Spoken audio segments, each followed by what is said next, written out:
यही रात अंतिम, यही रात भारी। जय हिंद प्यारे साथियों, नीरज सर क्लासेस में आप सभी का भरपूर स्वागत है। साथियों, जैसे ही नोटिफिकेशन जारी हुआ कि आपकी परीक्षाएं अमुक अमुक तिथियों को होनी है, वैसे ही आपके दिल में ये गाना जरूर बज रहा होगा कि हाय राम, इस बार तो पीले पन्ना वाला सीरीज भी नहीं आया है, हमारी परीक्षा कैसे होगी। तो बच्चा, आप सभी को बिल्कुल भी नहीं घबराना है, क्योंकि नीरज सर आपके साथ हैं और जब तक हम आपके साथ हैं तब तक हम आपको हारने बिल्कुल भी नहीं देंगे। और उसी के तहत साथियों, मैं अपनी चर्चा को लेकर आया हूँ। आशा करता हूँ आप सभी को यह सारी चर्चाएं बेहद पसंद आएंगी और आपका पेपर जो है शानदार तरीके से होने वाला है। और बच्चा, देरी न करते हुए आइए जल्दी से हम लोग चर्चाओं को शुरू कर देते हैं। तो सबसे पहले आप सभी ने थंबनेल वगैरह देख ही लिया होगा कि हम लोग बात किसके विषय में करने वाले हैं। तो सबसे पहले आपने यहाँ देखा होगा कि हम लोग एमए की पढ़ाई करने वाले हैं। किसकी पढ़ाई करने वाले हैं बच्चा? एमए की। हम लोग एमए की पढ़ाई करेंगे, हिंदी विषय को देख रहे हैं। और हम लोग अगर सेमेस्टर की बात करें तो हम लोग चौथे सेमेस्टर की पढ़ाई करने वाले हैं, जिसमें बच्चा हम लोग पढ़ने वाले हैं कबीर को। कबीर तीसरे पेपर के अंतर्गत हमें देखने को मिलेंगे, जहां मेंशन किया गया है कि किन्हीं एक कवियों का जो है हमें जानकारी लेना है। आगे मैं सिलेबस लेकर आया हूं, आप सभी को बाकायदा दिखाने वाला हूं।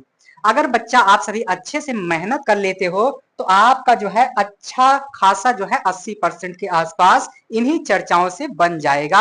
अगर आपने अभी तक कभी भी कुछ भी नहीं पढ़ाई किया है बच्चा, तब भी इन चर्चाओं से मैं कोशिश करूंगा कि 80% के ऊपर ही आपका जावे। अगर चीजों को अच्छी तरीके से देख लेते हो, अच्छी तरीके से समझ लेते हो, तो 80% जो है कोई रोक ही नहीं पाएगा, चाहे जो आ जाए। तो बच्चा, आपको केवल और केवल एक लेक्चर से, यानी कि जितना ये चलने वाला है 2 घंटे 3 घंटे, यानी कि 2 3 4 घंटों के अंतर्गत आपको 80% अंक जो है मिल रहा है। तो आप समझ सकते हो कि कक्षाएं जो है, क्लासें जो है कितनी महत्वपूर्ण है। तो आपका जो है 80% के आसपास भैया पक्का बनेगा। और यही रात अंतिम, यही रात भारी, बस एक रात की कहानी है सारी। और भैया, रट्टा मत मारना, चीजों को समझ लेना। समझ में आई बात? तो बच्चा, मैं आपके लिए सिलेबस वगैरह लेकर आया हूं, उपस्थित हुआ हूं। तो बच्चा, यहां आप देखोगे तो ये आपका जो है पेपर का कोड हो जाएगा। क्या हो जाएगा बच्चा? ये आपके पेपर का कोड हो जाएगा। ये हो गया आपके पेपर का कोड। और यह जो है आपका अनिवार्य है। और इसमें बच्चा आपको पढ़ना है आधुनिक हिंदी आलोचना, मान्यताएं एवं प्रमुख वाद। यानी कि जब मैं चर्चाओं को लेकर आया आऊंगा, इस क्लास को जब पढ़ाऊंगा तो अच्छे तरीके से मैं बता दूंगा, घबराने की कोई भी जरूरत बिल्कुल भी नहीं है। और फिर आपका जो दूसरा पेपर है वह भी जो है अनिवार्य है। और अनिवार्य पेपर में आपको हिंदी नाटक पढ़ना है और निबंध पढ़ना है। अभी नाटक में क्या पढ़ना है, निबंध में क्या पढ़ना है, सब कुछ मैं बता डालूंगा, टेंशन नहीं लेने का। और फिर इन दोनों में से आपको कोई एक चुनना है। तो कुछ बच्चों ने ये वाला चुना है, ये वाला कोड जो है चुना है। और उसमें से भी जो है बहुत सारे कवियों में से किन्हीं एक कवि को पढ़ना है। तो कुछ बच्चों ने मुझे बताया कि सर हमारे यहाँ कबीरदास जी लगे हैं। और कुछ बच्चों ने मुझे अभी तक जहां तक है बताया है, उन्होंने कहा है गुरुजी अभी तक हमारे यहाँ तुलसीदास जी लगे हुए हैं। और बच्चों का जैसे ही कमेंट वगैरह आ जाएगा, हालांकि मैंने जो है कई सोशल मीडिया प्लेटफॉर्म के द्वारा जो है जानने की कोशिश की है कि बच्चों बता डालो कि आपके यहाँ कौन से कवि लगे हुए हैं। तो आज की चर्चा में मैं आप सभी को तीसरा पेपर पढ़ाऊंगा और तीसरे पेपर में मैं आप सभी को कबीर के विषय में पढ़ाऊंगा, कबीर के विषय में बताऊंगा। और जिन्होंने तुलसीदास को चयन किया है, मैं कोशिश करूंगा कि तुलसीदास को भी मैं पढ़ा दूं। यानी कि तीसरा पेपर जो है आपका समाप्त हो जाने वाला है, कबीर और तुलसी को मैं पढ़ा दूंगा। अब तक मैंने जितने बच्चों से पूछा है, उन्होंने जो है दो का नाम बताया है ना।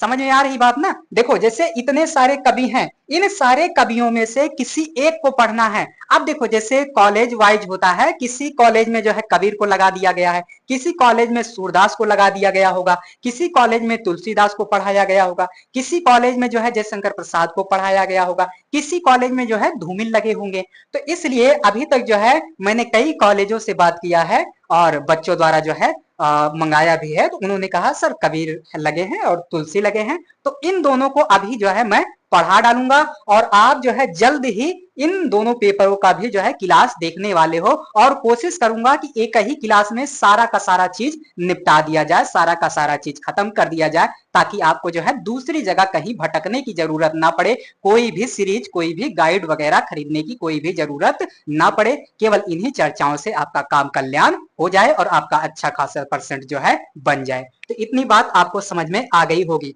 तो हमने 3 पेपर देख लिया और भैया इसमें से जो है आपको एक शोध तैयार करना है ना, इसमें एक शोध तैयार करना है। तो इस तरह से आप देखोगे कि आप जो है पिछले वर्ष या पहले वर्ष या सेकंड वर्ष यानी कि सेकंड सेमेस्टर और फर्स्ट और थर्ड में आपने 4-4 पेपर जहां सेंटर गया है वहां जाकर लिख कर आए होंगे, लेकिन इस बार जो है आपको केवल 3 ही पेपर जाके वहां लिखना होगा और एक जो है आपका शोध हो जाएगा। यानी कि आपको कितने पेपर देना है? 3, और ये आपका चौथा शोध हो जाएगा। इतनी बात समझ में आ गई होगी, है ना, समझ में आ गई होगी। आगे बढ़ते हैं बच्चों। तो आगे यहां दिया गया है, आगे इसको थोड़ा हम लोग बड़ा करने का प्रयास करेंगे।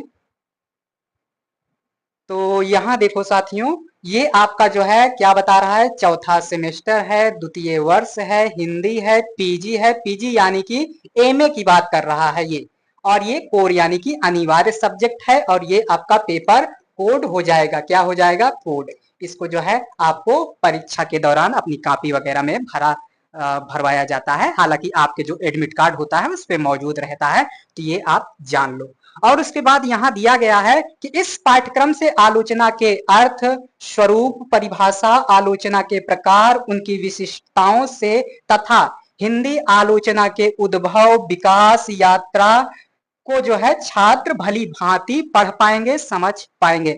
यानी कि पहले पेपर के अंतर्गत हमें आलोचना पढ़ना है, आलोचना का अर्थ पढ़ना है, आलोचना का स्वरूप पढ़ना है, आलोचना की परिभाषा करना है, आलोचना के प्रकार को पढ़ना है, आलोचना की जो विशिष्टताएं हैं उनको पढ़ना है, और हिंदी आलोचना का जो उद्भव और विकास है उसको पढ़ना है। आलोचना का उद्भव विकास यात्रा भी हमें पढ़ना है। समझ में आई बात? तो पहले पेपर में हमें ये सारा कुछ पढ़ना है, पहले पेपर में हमें यही सारा कुछ पढ़ना है।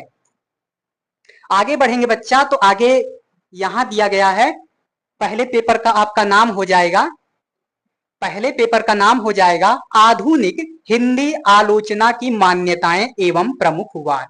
ये आपके पेपर का नाम हो जाएगा। हालांकि आपके एडमिट कार्ड में दिया रहेगा, जिसको जो है परीक्षा के दौरान आपको कॉपी वगैरह में भरना रहता है। तो ये हो गया आपका पहला पेपर। पहले पेपर में जो इकाई 1 यानी कि यूनिट 1 दिया गया है उसमें है आलोचना का अर्थ बताना है और उसका स्वरूप बताना है, उसके प्रकार बताना है और विशिष्टता बताना है। और आलोचना में कहाँ की आलोचना, किस युग की आलोचना आपको करना है? तो आपको करना है शुक्ल युग की आलोचना, यानी कि दूसरे इकाई के दौरान आप देखोगे हिंदी आलोचना का विकास।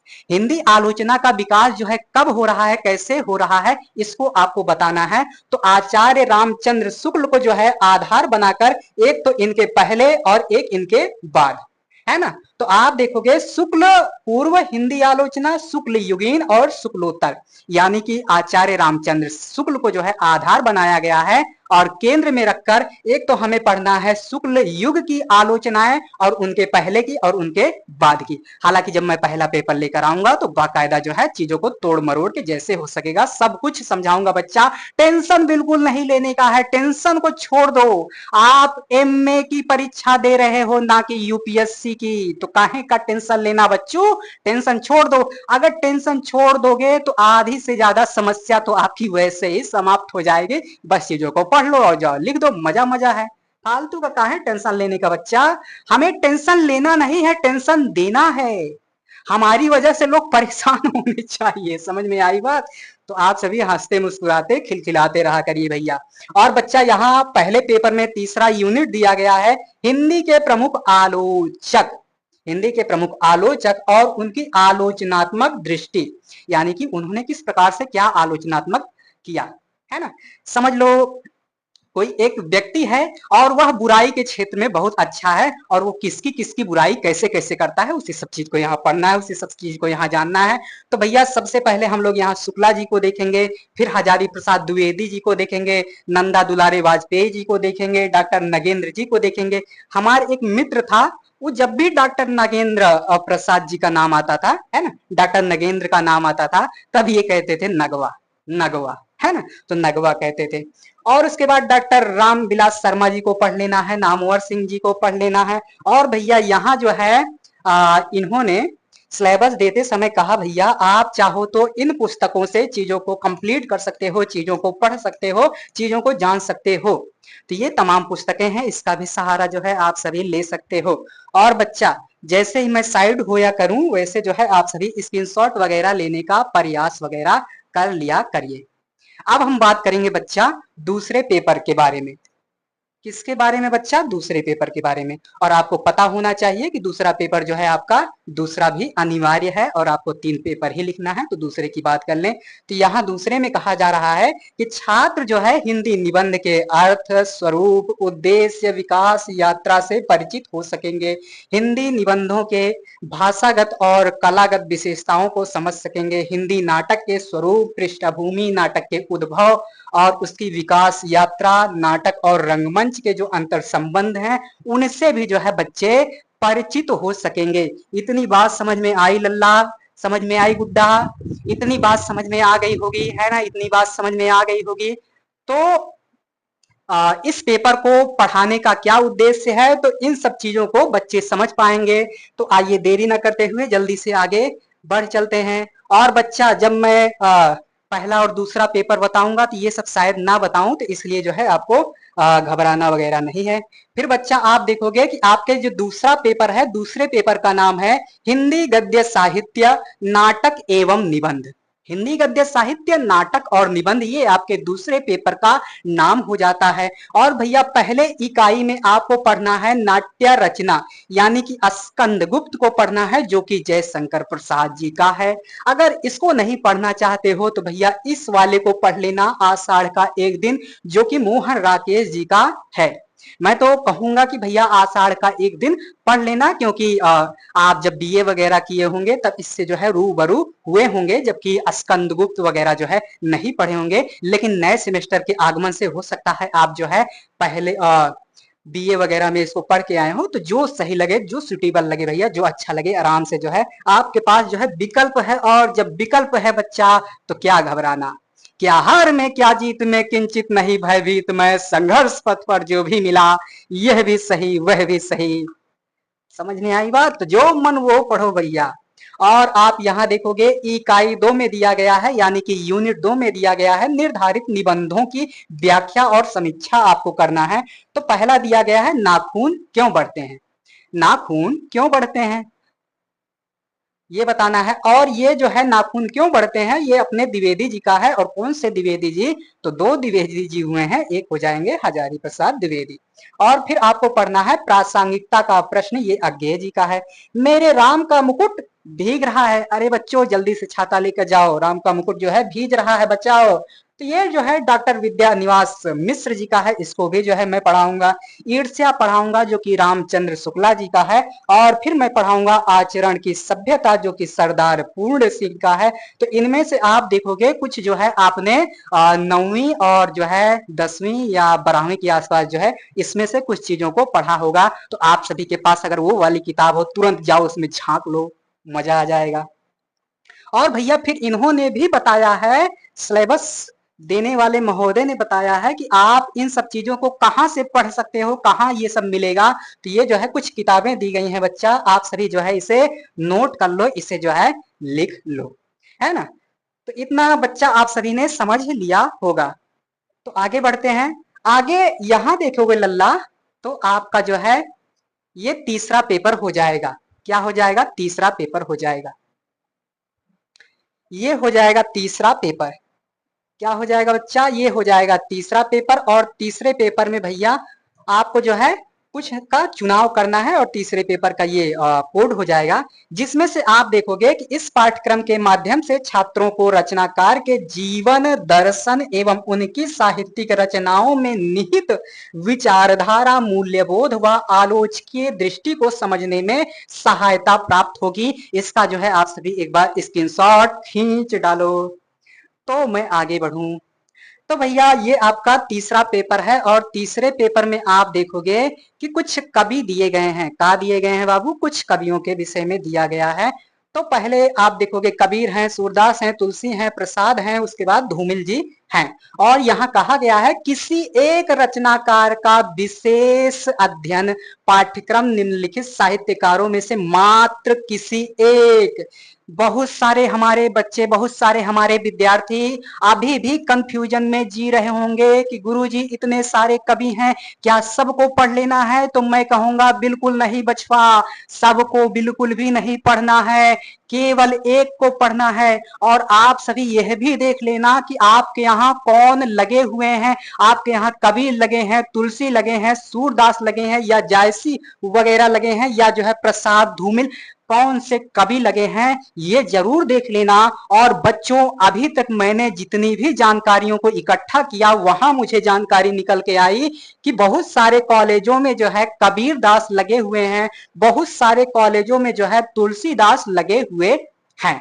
तो मैं जो है आज की चर्चा में तीसरे पेपर से शुरू करूंगा और तीसरे पेपर को समाप्त करूंगा। और तीसरे पेपर में आज मैं कबीर दास जी को पढ़ाने वाला हूं, कबीर दास जी को समझाने वाला हूं, यानी कि कबीर दास जी के विषय में मैं पढ़ाऊंगा। तो ये सारा कुछ दिया गया है, इसको भी देख लेना बच्चा। और कबीर दास को, अगर जिनके सिलेबस में कबीर दास जी लगे होंगे, तो आपको पढ़ना है कबीर ग्रंथावली, जो कि संपादक डॉक्टर श्याम सुंदर दास जी हैं। और संपूर्ण साखी भाग तथा प्रारंभिक 150 शब्द क्या दे दिया, कुछ समझ में नहीं आया होगा, लेकिन जो मैं जिस तरीके से पढ़ाऊंगा भैया उस तरीके से आपको पढ़ डालना है।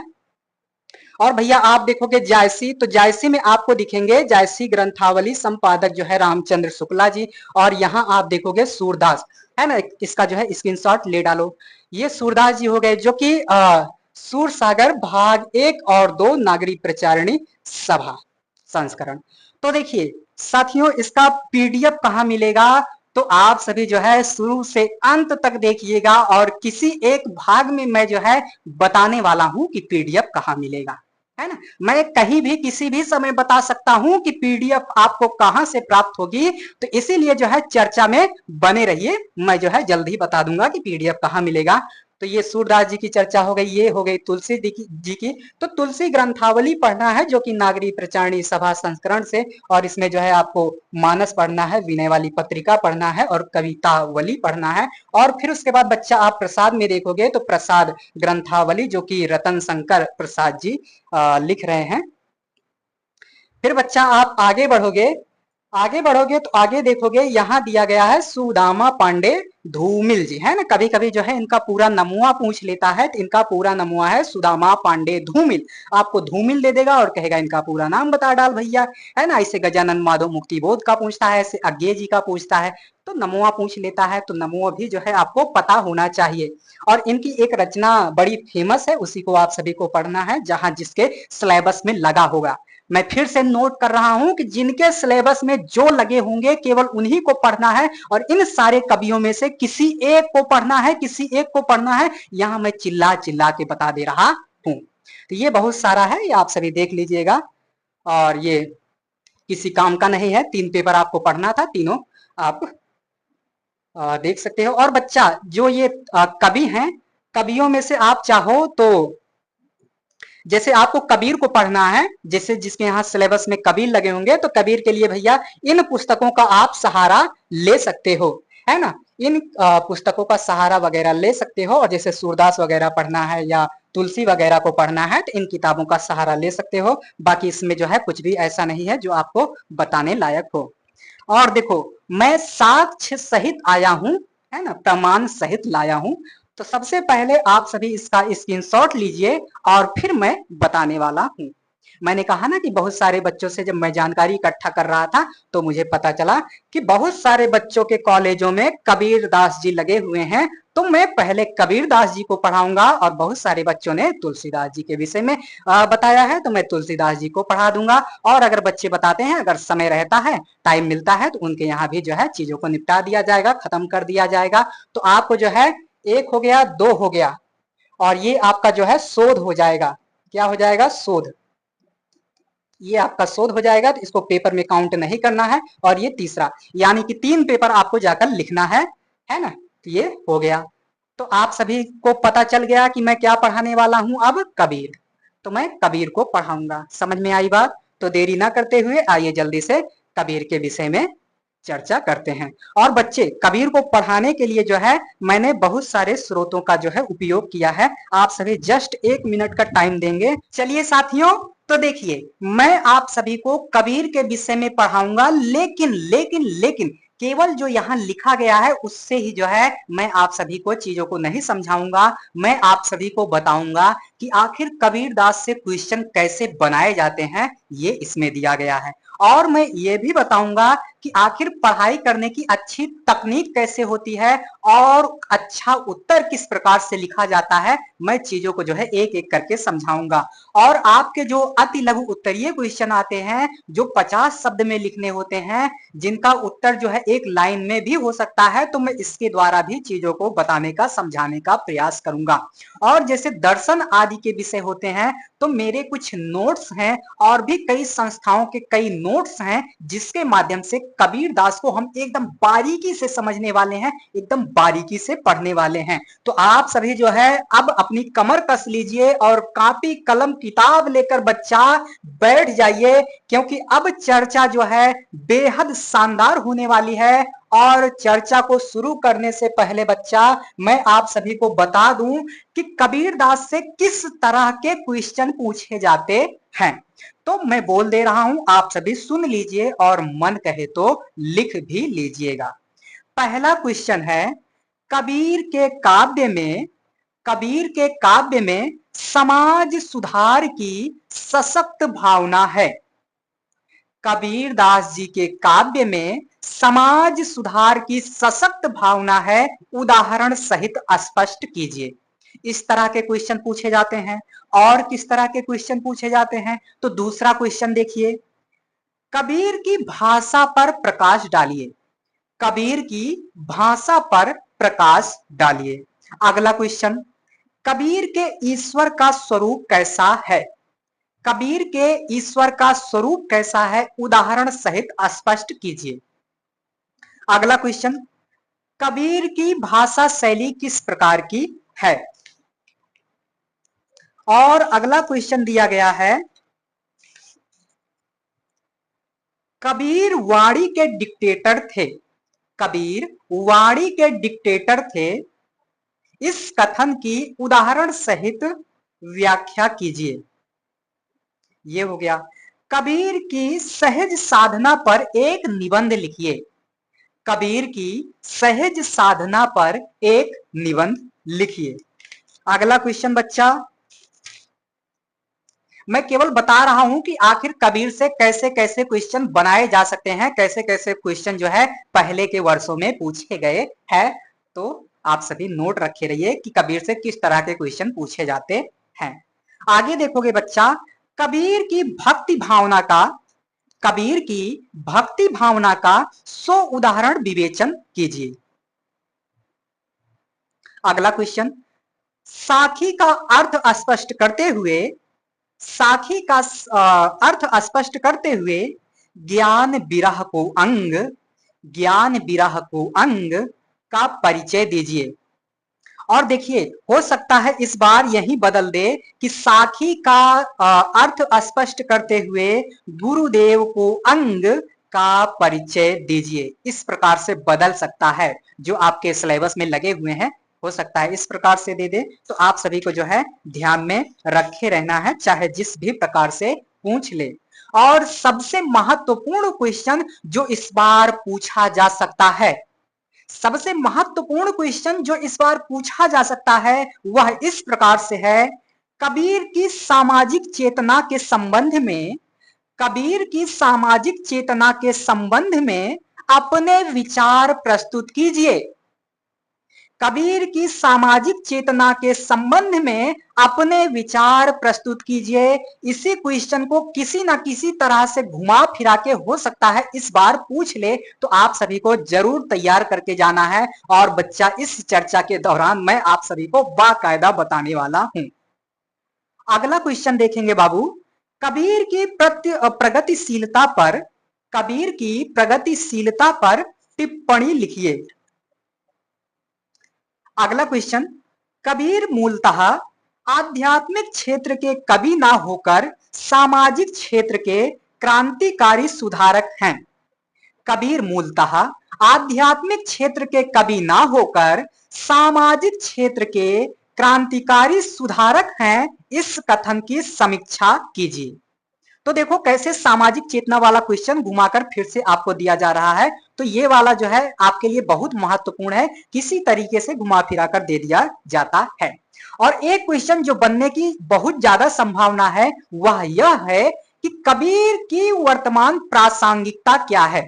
तो कबीर की प्रासंगिकता से जो है एक क्वेश्चन बनना स्वाभाविक है, और जहां तक मुझे लग रहा है कि यहां से एक क्वेश्चन जरूर पूछा जाएगा, तो इसको भी आप सभी को नोट रखे रहना है। हालांकि इस चर्चा के दौरान मैं फिर भी बताऊंगा। कबीर की भाषा की विशेषताओं का वर्णन कीजिए। अगला क्वेश्चन, कबीर की भाषा की विशेषताओं का वर्णन कीजिए। अगला क्वेश्चन जो बहुत बार जो है बीए एमए वगैरह में पूछा गया है, तो उसको भी आप नोट कर लीजिए।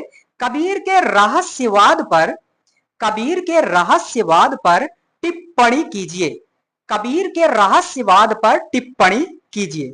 तो ये कुछ क्वेश्चन थे जिसको मैंने आप सभी को नोट करा दिया बाबू। इसी को जो है आधार बनाकर, इन्हीं सब प्रश्नों को बच्चा आधार बनाकर आप चीजों को और भी अच्छे तरीके से कर सकते हो। और कबीर से जितने भी क्वेश्चन बनेंगे इन्हीं सब दायरों को लेकर बनाए जाएंगे, और आपको अच्छे तरीके से पढ़ लेना है, अच्छे तरीके से समझ लेना है, और आपको बेहद अच्छा परसेंट जो है इस बार बनाना है। तो देखिए, हम जिस चर्चा को शुरू कर रहे हैं उसे मैंने 4 अध्यायों में बांटा है, और इन्हीं 4 अध्यायों को जब हम पढ़ लेंगे तो कबीरदास से किसी भी प्रकार का कैसा भी क्वेश्चन पूछा जाए आसानी से जो है समझ में आ जाएगा, आसानी से जो है हम लोग करने लायक हो जाएंगे। तो आइए जो है एक एक करके समझने का प्रयास करते हैं, एक एक करके जानने का प्रयास करते हैं। तो बच्चों, पहले अध्याय में हम लोग देखेंगे कबीरदास का व्यक्तित्व। कबीरदास का व्यक्तित्व कैसा था, अगर व्यक्तित्व को हम समझ लेंगे तो और चीजों को समझने में काफी आसानी हो जाएगी। जैसे मान लो कोई आदमी खड़ूस है, तो अगर वो कुछ लिखेगा तो उसके काव्य में भी खड़ूसता दिखेगी। तो इसी प्रकार से कबीर का व्यक्तित्व अगर हम जान लेते हैं तो हमें चीजों को समझने में और आसान हो जाएगी कि कबीर का व्यक्तित्व ही ऐसा था। कबीर के समाज में जो है उनकी क्या स्थिति थी, तो वही चीज जो है उनके काव्य में झलकेगा। तो सबसे पहले हम व्यक्तित्व की बात करेंगे, और इनका जो है जन्म कहाँ हुआ था, है ना, स्थान क्या था, बाल्यावस्था इनकी कैसे किस प्रकार से बीती, और इनका जो है पारिवारिक जीवन वगैरह कैसा था, इनकी निजी जिंदगानी कैसी थी, और जो है ये क्रांतिदर्शी कबीर कैसे बने, कैसे जो है इन्हें लोग क्रांतिदर्शी कहने लगे, इसको भी जानेंगे। और कबीर का जो है सृजन यानी कि कबीर को किस प्रकार से गढ़ा गया, कबीर जो है कबीर कैसे बने, उसको भी जो है हम लोग यहाँ देख लेने वाले हैं, यहाँ समझ लेने वाले हैं। इतनी मेरी बात आप सभी को समझ में आ गई होगी गुड्डा। इसका जो है आप सभी एक बार स्क्रीनशॉट लीजिए, और चीजें जो है आपको स्पष्ट तरीके से दिख रही हैं बच्चों। तो यहाँ जैसा कि मैंने बताया, प्रथम अध्याय और कबीर का व्यक्तित्व। कबीर का व्यक्तित्व जानने से पहले हमें यह जान लेना चाहिए कि कबीर जो है किस युग में जन्म ले रहे हैं, किस युग में जो है इनकी उत्पत्ति हो रही है। तो आपने बहुत बार पढ़ा है, और आप जो है बीए वगैरह जब पढ़े होंगे तो वहां भी आपने देखा होगा कि हिंदी साहित्य में जो भक्ति काल है, जो मध्य काल है, उसको जो है स्वर्ण युग माना जाता है, स्वर्ण युग की संज्ञा दी जाती है। तो वही चीज यहाँ लिखा गया है। मध्यकाल को भारतीय हिंदी साहित्य के इतिहास में स्वर्ण युग कहा जाता है या माना जाता है। इस काल में साहित्य और कला का प्रदर्शन उच्च शिखर पर था। भारतीय संस्कृति और धर्म के इस युग में नए संदर्भों के साथ साथ व्याख्या की गई। यानी कि इस मध्यकाल में, इस स्वर्ण युग में जो है जो भक्ति वाला विचार है, जो संस्कृति धर्म वाला विचार है, उसको जो है दार्शनिकों ने, संतों ने जो है नए तरीके से प्रस्तुत किया। अब वह नया तरीका क्या है, आइए जो है हम लोग जानने का, समझने का प्रयास करते हैं। भारतीय और पाश्चात्य विद्वानों ने इस युग को जो है धार्मिक पुनरुत्थान यानी कि पुनर्जागरण का नाम दिया। यहाँ पुनर्जागरण से आशय है फिर से जागना, और यहाँ पुनरुत्थान से आशय है फिर से जो है उत्पन्न होना। प्राचीन काल और आधुनिक काल, इन दोनों के बीच आप देखोगे मध्यकाल आ रहा है, और मध्यकाल जो है अपने अतीत और वर्तमान के बीच आपको प्रतिस्पर्धा करते हुए नजर आ जाएगा। वर्तमान और भविष्य के साथ प्रस्तुत हुआ ऐसे भारत के अस्तित्व में मध्यकालीन कवियों की महत्वपूर्ण भूमिका थी, है ना। तो ये जो है अपने वर्तमान और भविष्य दोनों को लेकर जो है उत्पन्न हो रहा है, प्रकट हो रहा है, यही बात यहाँ बताई जा रही है, यही बात जो है यहाँ समझाने का प्रयास किया जा रहा है। और आप उस दौर के कवियों को देखोगे तो शेख फरीद हैं, रामानंद हैं, इधर कबीर हो जाएंगे, गुरु नानक हो जाएंगे, तुलसी हो जाएंगे, सूरदास हैं, और ऐसे अनेक दूसरी भाषाओं के कवि हैं जो इस युग में प्रकट हो रहे हैं, जो चीजों को जो है नए तरीके से प्रस्तुत कर रहे हैं, जिन्होंने मध्यकालीन चेतना को काव्य और प्रचार के द्वारा प्रकट किया। इनका संचार साधन आंदोलन, लहर और समूह की आवाज बनकर देश के कोने कोने तक पहुंच गया। यानी कि इन्होंने भक्ति के प्रस्तुति का जो माध्यम चुना, वह जो है क्रांतिकारी रूप लेकर जो है तमाम लोगों तक पहुंचा, देश के कोने कोने तक पहुंच गया। तो ये आप देख सकते हो। इन कवियों ने धर्म, इसको आगे बढ़ाते हैं,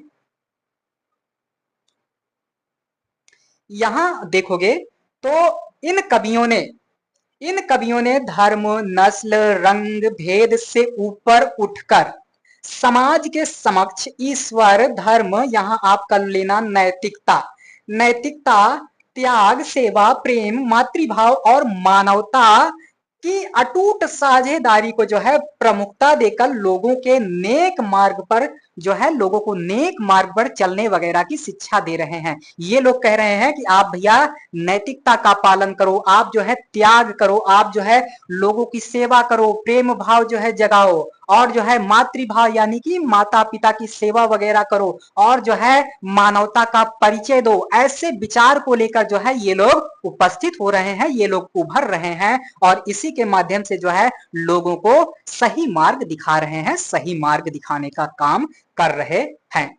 आगे देखोगे तो यही सब जो बातें हमने किया, उसी के बाद अब आप देखोगे कि कबीर जो है ऐसे युग के प्रतिनिधि कवि थे, यानी कि जहां ये सब जो है चीजें हैं, जहां ये सब अपने चरम पर है, उसी दौर में आप देखोगे उन्हीं सब चीजों का प्रतिनिधित्व करते हुए कबीर जो है उत्पन्न हो रहे हैं, कबीर का जो है उद्भव हो रहा है।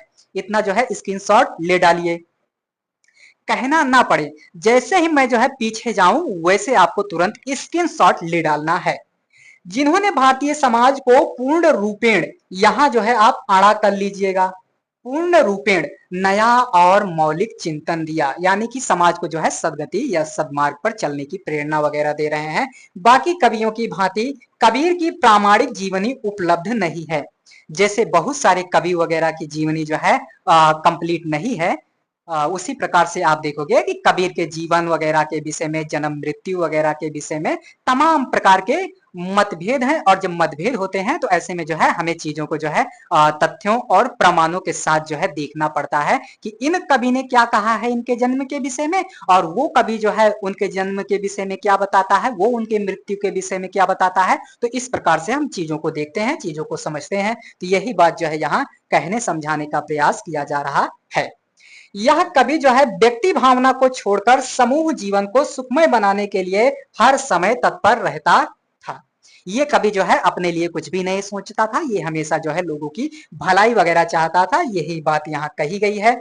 विश्व कवि रविंद्रनाथ टैगोर और आचार्य हजारी प्रसाद द्विवेदी ने कबीर को ऐसी उच्चता को उनकी विनम्रता कहा। तो ये कबीर का जो है गुणगान कर रहे हैं, कबीर का जो है क्या कहते हैं, तारीफ, कबीर की तारीफ कर रहे हैं। तो देख सकते हो, फिर भी कबीर के जीवन संबंधी कई नवीन खोज तथ्य प्रकाश में आए हैं। कबीर का आविर्भाव यानी कि कबीर की उत्पत्ति जैसे इन राजनीतिक, धार्मिक, सामाजिक परिस्थितियों का एक आग्रहपूर्ण आमंत्रण था। यानी कि समाज में तमाम प्रकार की बुराइयां जो है, तमाम प्रकार की कुरीतियां फैली हुई थी और इन कुरीतियों, इन बुराइयों को नाश करने के लिए, इनका जो है खात्मा करने के लिए ऐसा जरूरत था और तभी जो है उसी जरूरत के हिसाब से कबीर प्रकट हुए हैं। ऐसी बात जो है यहाँ कहा जा रहा है, बताया जा रहा है। और आप देखोगे कबीर ने धर्म समाज के संगठन के लिए जो है समस्त बाह्यचारों का अंत करने और प्रेम से जो है समान धरातल पर रहने का एक सर्वमान्य सिद्धांत प्रतिपादित किया। तो तमाम जो है चीजों को हम लोग यहाँ देखने का, समझने का प्रयास करेंगे। तो बाबू यहाँ आगे बढ़ेंगे।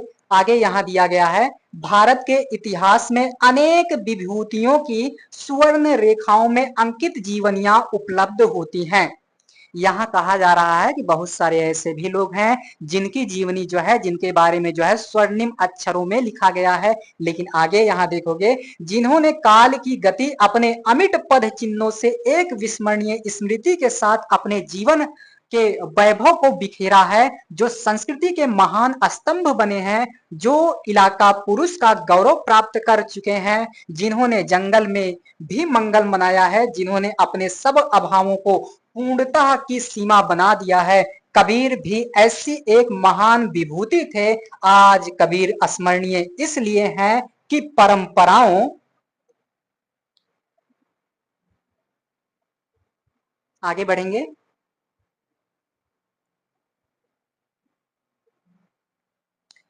आज कबीर इसलिए जो है महत्वपूर्ण है कि परंपराओं के उचित संचयन तथा परिस्थितियों की प्रेरणा में उन्होंने ऐसे विश्व धर्म की स्थापना की जो जन जीवन की व्यवहारिकता में उतर सके और अन्य धर्मों के प्रचार प्रसार में समानांतर बहते हुए अपना रूप सुरक्षित रख सके।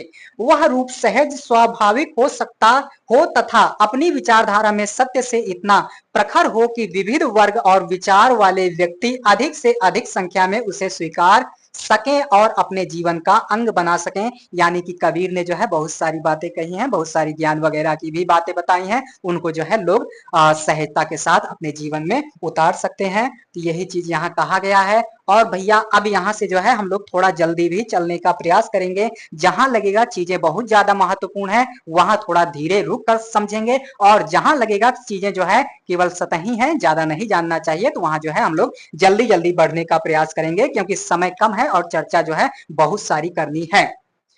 आपको तो कोई दिक्कत नहीं, आपको 3-4 पेपर पढ़ लेना है, लेकिन मुझे तो कम से कम अभी इतिहास विषय कंप्लीट कराना है, हिंदी का कंप्लीट कराना है, तो मेरे लिए जो है बहुत सारा दिक्कत है, आप समझ सकते हो। कबीर शास्त्रीय ज्ञान की अपेक्षा अनुभव ज्ञान को अधिक महत्व देते थे। इस लाइन को जो है आप सभी तुरंत नोट कर लो, है ना, कहीं भी चिपका देना। एक आध दो नंबर जो है इसी लाइन से जो है आपको मिल जाएगा, है ना।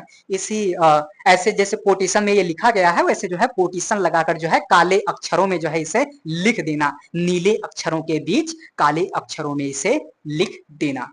समझ में आई बात। जैसे बहुत सारे काले कौए हैं और उसी के बीच में अगर एक राजहंस रख दिया जाए तो राजहंस जल्दी पकड़ में आएगा। तो बहुत सारे आप नीले रंग से लिखना, उसी में जो है काले रंग से कोटेशन लगा के ऐसे लिख देना कि कबीर शास्त्रीय ज्ञान, यहाँ गान लिख दिया गया है, यहां आप लिखिएगा ज्ञान। शास्त्रीय ज्ञान की अपेक्षा अनुभव ज्ञान को अधिक महत्व देते थे। यहां जो है आपको क्या कर लेना है, ज्ञान कर लेना है।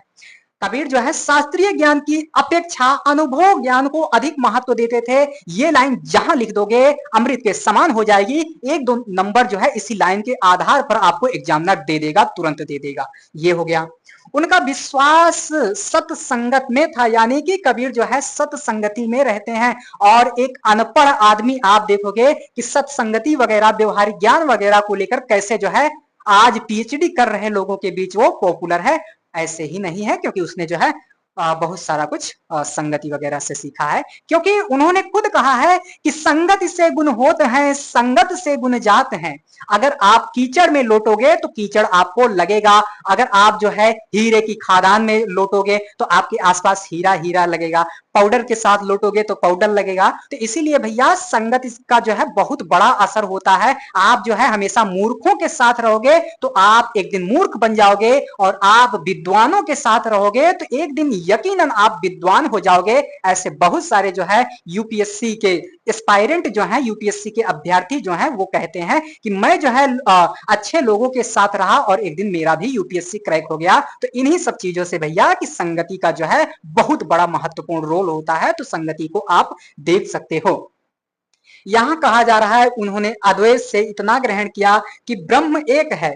उन्होंने कहा कि ब्रह्म एक है। आप जो है भले ही ये तामझाम लगा दो कि ये अल्लाह है, वो गॉड है, वो फादर है, वो तमाम चीज है, लेकिन ईश्वर तो एक है भैया, द्वितीय नहीं, यानी कि ईश्वर एक है। जो कुछ दृश्यमान है वह माया है, मिथ्या है। जो कुछ ये दिख रहा है ये सब माया है, मिथ्या है, सब मोह माया है। तो इसलिए भैया आप सभी जो है बाबू सोना करना छोड़ दीजिए और अपने करियर पर फोकस कीजिए। अगर आपका करियर अच्छा होगा तो दूसरे की बाबू सोना भी आपके पास चल के आएगी। अगर आपका करियर सही नहीं होगा तो आपकी बाबू सोना भी आपसे दूर हो जाएगी। तो बाबू करियर पर फोकस कर, करियर बना डाल। करियर होगा तो सब होगा, मौज ही मौज होगा। उन्होंने माया का मानवीकरण कर उसे कंचन यानी कि सोना और कामिनी का पर्याय माना और सूफी मत के शैतान की भांति जो है पथ भ्रष्ट करने वाली समझा है। यानी कि सूफी मत में जो है एक शैतान वगैरह का कॉन्सेप्ट आता है। हालांकि सूफी मत वगैरह के बारे में आपको जानने की कोई जरूरत नहीं है। उनका ईश्वर एक है जो निर्गुण और सगुण से भी परे है। यानी कि कबीर का ईश्वर जो है एक है जो निर्गुण और सगुण से भी परे है।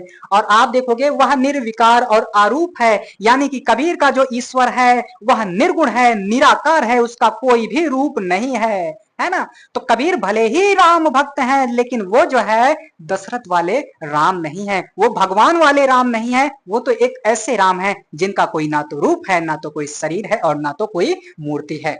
उसे मूर्ति और अवतार में सीमित करना ब्रह्म की सर्वव्यापकता का निषेध करना है। यानी कि वो तो मूर्ति वगैरह में नहीं हो सकता बाबू। तो ये देख सकते हो इस निराकार ब्रह्म की उपासना योग और भक्ति में की जा सकती है। यानी कि उस ईश्वर को पाने के लिए आपको योग भक्ति और उपासना वगैरह करना होगा। तो देखो कितनी अच्छी बातें यहाँ बताई जा रही है। आपको भी जो है योग वगैरह करना चाहिए बच्चा। बाबू आगे बढ़ोगे बच्चा तो आगे यहाँ दिया जा रहा है, कबीर इस देन को उनके परवर्ती प्रायः सभी संतों ने स्वीकार किया है ना। कबीर जो ये दे रहे हैं सभी जो संत वगैरह हैं उनके परवर्ती उनके समकालीन वह सब स्वीकार कर रहे हैं कि हाँ भाई कबीर अच्छा बोल रहे हैं, स्वीकार कर लो, अच्छी बातें कह रहे हैं, है ना। तो अच्छी बातें स्वीकार कर लेना चाहिए। इसी में जो है बुद्धिमत्ता है, इसी में जो है ईमानदारी है।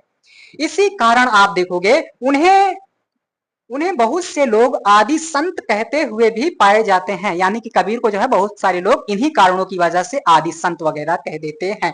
कबीर अपने आप में अनोखे, विरल और असाधारण होते हुए भी महापुरुषों की परंपरा में जीवित हैं, जिन्होंने अपने समय के प्रति भक्ति पूर्वक अपना उत्तरदायित्व निभाया। यानी कि कबीर जो है अपना उत्तरदायित्व अच्छे से निभा रहे हैं। कबीर के आविर्भाव यानी कि कबीर के उत्पत्ति के समय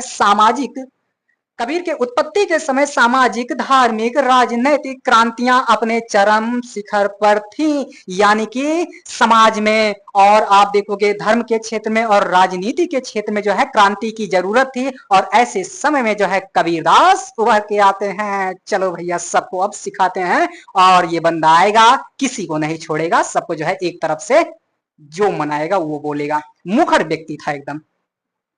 राजनीति की परिस्थितियों में कोई स्थिरता नहीं, ना राजवंश स्थिर था, ना राजनीति निश्चित थी। आकस्मिक राज परिवर्तन की संभावना हमेशा बनी रहती थी। सरकार जनता पर मनमाना अत्याचार करती थी। ऐसी स्थिति में जनता की राज्य वंश या राजनीति में आस्था ना रही। निरपेक्ष भाव से वह कहती थी, को निरप हो हमें कहानी, को नृप होय हमें कहानी। यानी कि कोई भी राजा हो हम ही को जो है पछताना पड़ता है।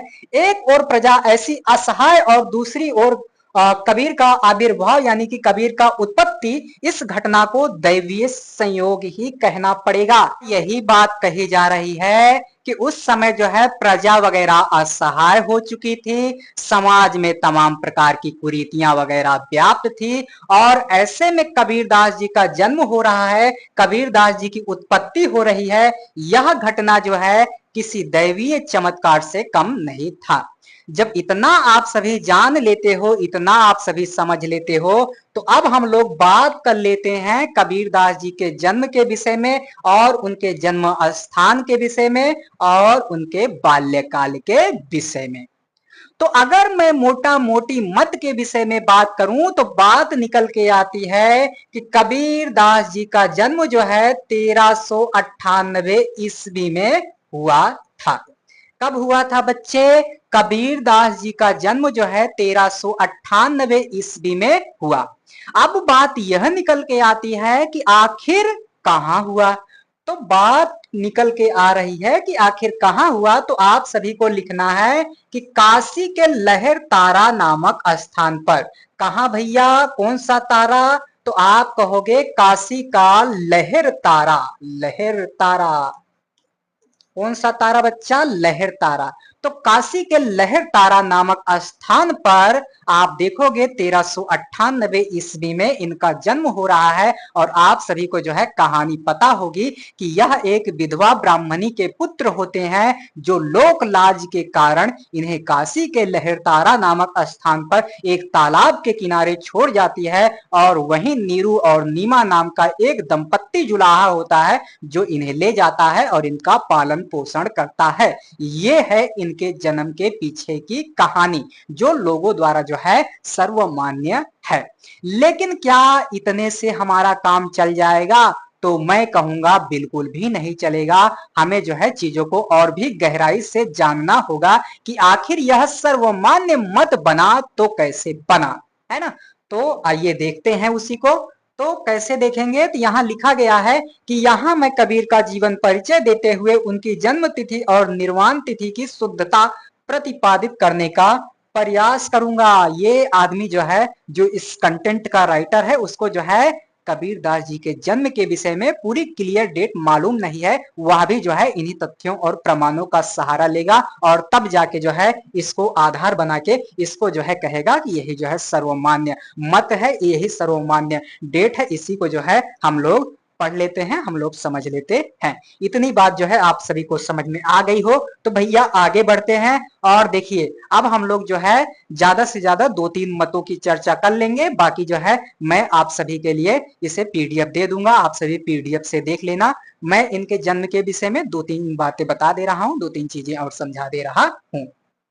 तो देखिए भैया, यहाँ इनके जन्म को जानने के लिए इनके कुछ पंक्तियों को भी जो है हमें पढ़ लेना चाहिए, या दूसरे लेखक वगैरह दूसरे के साहित्य में या दूसरे विद्वान व्यक्ति इनके जन्म के विषय में क्या मत प्रस्तुत कर रहे हैं, ये सब जान लेना चाहिए। तो मैं 2-3 मतों को बता दूंगा, बाकी सारा कुछ आपको देखना रहेगा, क्योंकि आप जो है मास्टर डिग्री ले रहे हैं, आप मास्टर बन चुके हैं भैया, है ना। तो यहां देखोगे कि कबीर द्वारा कही गई निम्न पंक्तियां इसी संदर्भ में द्रष्टव्य हैं। और वह पंक्तियां क्या हैं? तो यहां आप देखोगे, गुरु प्रसादी जय देव नामा, भक्ति के प्रेम इन्हीं है जाना। यानी कि यहाँ जयदेव और किसकी बात की जा रही है? नामदेव की, है ना। तो यहाँ आप देखोगे कि इन पंक्तियों में 2 ऐतिहासिक संतों यानी कि जयदेव और नामदेव की बात की जा रही है। जहां आप देखोगे कि जयदेव जी का जन्म जो है 1170 में हो रहा है, वहीं नामदेव का जन्म जो है 1270 में हो रहा है। और इस आधार पर हम यह कह सकते हैं कि कबीरदास जी का जन्म जो है इन दोनों के बाद ही हुआ होगा। इन दोनों के आधार पर अगर हम निष्कर्ष निकालें तो कबीरदास जी का जन्म जो है इन दोनों के बाद हुआ होगा। ये बात निकल के आ गई। आगे आप देखोगे कि अर्थात 1270 ईस्वी के बाद कबीर का जन्म मानना चाहिए, यानी कि कबीर को पैदा होना चाहिए। यहाँ सीधी सुथरी बात यही बताने का प्रयास भैया किया जा रहा है। फिर आप देखोगे कि कबीरदास जी के गुरु होते हैं जिनका नाम होता है रामानंद जी, है ना। तो आपका यहीं से जो है अति लघु उत्तरीय क्वेश्चन तैयार हो रहा है। अति लघु उत्तरीय क्वेश्चन में क्या पूछा जाता है? कबीरदास जी का जन्म कब हुआ, कहां हुआ, उनके गुरु कौन थे, उनके शिष्य कौन थे, उनके माता पिता कौन थे और उनका शिष्य कौन था और उनकी रचनाएं क्या थी, साखी का अर्थ क्या होता है, शब्द का अर्थ क्या होता है, रमैनी वगैरह का अर्थ क्या होता है, बीजक क्या है। तो इस प्रकार के आपके छोटे छोटे पुछल्ले क्वेश्चन पूछ लिए जाते हैं अति लघु उत्तरीय में। तो यहां से आपका भैया तैयार हो रहा है। तो रामानंद जी जो है कबीरदास जी के गुरु होते हैं। और फिर से जो है हम लोग कबीर की ही पंक्ति का सहारा लेंगे और वह पंक्ति जो है किस प्रकार से होने वाली है आइए देखते हैं। तो कबीर की निम्न पंक्तियां इस संबंध में उल्लेखनीय हैं। वह पंक्ति क्या है आइए पढ़ लेते हैं। तो यहां कहा जा रहा है, रामानंद राम रस माते कहीं कबीर हम कहीं कहीं था के। यानी कि रामानंद जी को कबीर का गुरु बतलाया गया है, अतः कबीर का जन्म जो है रामानंद के बहुत बाद होना चाहिए। और यह बात जो है ये भी सही है, क्योंकि पहले भैया गुरु आएगा तभी उसका चेला आएगा, है ना। उल्टा तो नहीं होगा कि पहले चेला आ जाए फिर गुरु आ जाए। तो ये आप देख सकते हो, रामानंद का समय आप देख सकते हो और इसी आधार पर जो है अनुमान लगा सकते हो। और यहाँ जो है पीपा जी ने जो है कुछ बातें कही हैं कबीरदास जी के विषय में, आइए उसको पढ़ लेते हैं। और एक मत यह भी आता है कि कबीर जो है सिकंदर लोदी के समकालीन थे। तो वो भी फैक्ट हमारे लिए जानना जरूरी है, उस पर भी मैं चर्चा कर दूंगा, बाकी सारा कुछ आपके लिए छोड़ जाऊंगा। तो यहाँ भैया कहा जा रहा है पीपा जी ने कबीर का वर्णन किया है। और कबीर का वर्णन किस प्रकार से किया है इसी को हमें पढ़ लेना है, इसी को हमें जान लेना है। तो आइए देखते हैं क्या कह रहे हैं पीपा जी। पीपा जी कह रहे हैं, भगति प्रताप राजवे कारण जिन जन आप पठाया, राम नाम कबीर सब पर कस्या तहां पीपे कछु पाया। यानी कि परशुराम चतुर्वेदी ने पीपा का जन्म काल जो है इतने से लेकर इतने तक बताया है, अतः कबीर जी जो है पीपा के पूर्ववर्ती प्रतीत होते हैं। तो सभी लोग जो है अपना अपना मत प्रस्तुत कर रहे हैं, है ना। आज सभी लोग जो है बता रहे हैं कि ये ले ले, ये ले ले, वो ले ले, है ना। आलू ले ले, गाजर ले ले, भिंडी ले ले, करेला ले ले। तो सब अपना अपना जो है प्रस्तुत कर रहे हैं मत।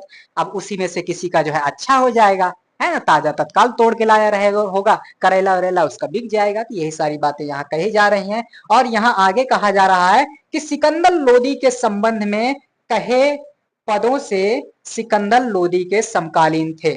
यानी कि एक मत यह भी उठकर आता है कि कबीरदास किसके समकालीन थे। तो आप कहना सिकंदर लोदी के समकालीन थे। समझ में आई बात। ये भी पुछल्ला जो है अति लघु उत्तरीय क्वेश्चन आपका बन जाएगा। तो कबीर सिकंदर लोदी के समकालीन थे। और आप देखोगे कि सन 1755 में प्रियदास द्वारा लिखी गई नाभादास के भक्तमाल की टीका से यह स्पष्ट होता है कि कबीर सिकंदर लोदी के समकालीन थे। तो आपको भैया यहाँ जो है इस बात को नोट रखना है कि किसके अनुसार जो है कबीर सिकंदर लोदी के समकालीन थे, है ना। तो इस ग्रंथ को जो है, इस रचना को जो है आप सभी को प्रकट कर डालना है ना। यानी कि सन 1755 में प्रियदास द्वारा लिखी गई टीका नाभादास के भक्तमाल की टीका से यह स्पष्ट होता है। तो आपको कह देना है कि प्रियदास द्वारा लिखी गई टीका से यह स्पष्ट होता है कि कबीरदास जी जो है सिकंदर लोदी के समकालीन थे। या भक्तमाल पर लिखी गई टीका किनके द्वारा लिखी गई है, तो प्रियदास द्वारा लिखी गई है। उससे यह स्पष्ट होता है कि कबीरदास जी जो है सिकंदर लोदी के समकालीन थे। तो आप इसे समझ सकते हो।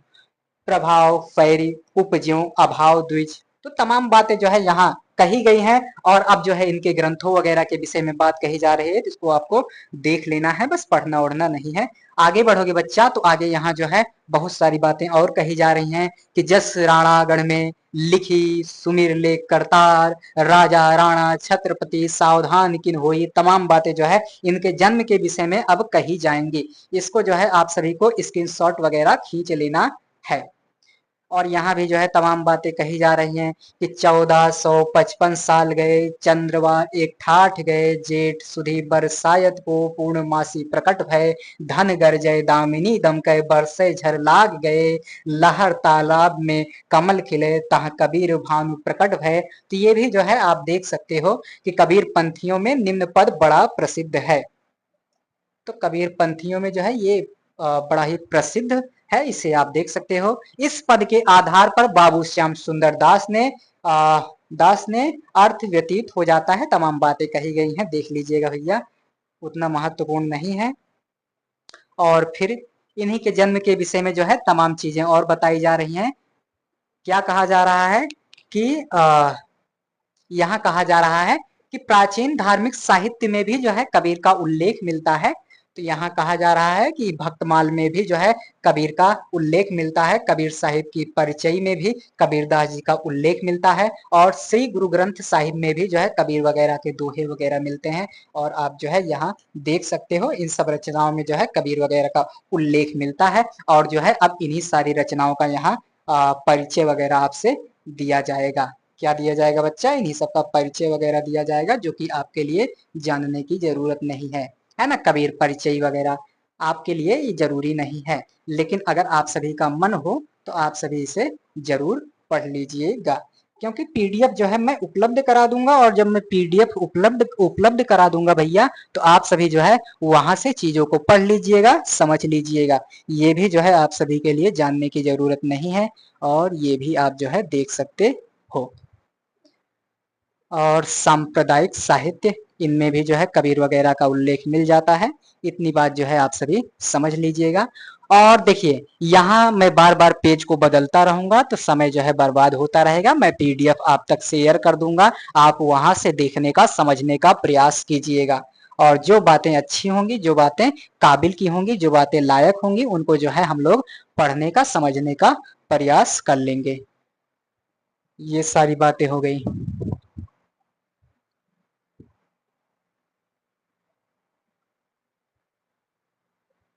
यहाँ भी बहुत सारी बातें जो है आपसे कही जा रही हैं। तो आइए जो है कबीर के पारिवारिक जीवन के विषय में थोड़ी बहुत जानकारी ले लेते हैं। तो आप देखोगे पारिवारिक जीवन परिचय।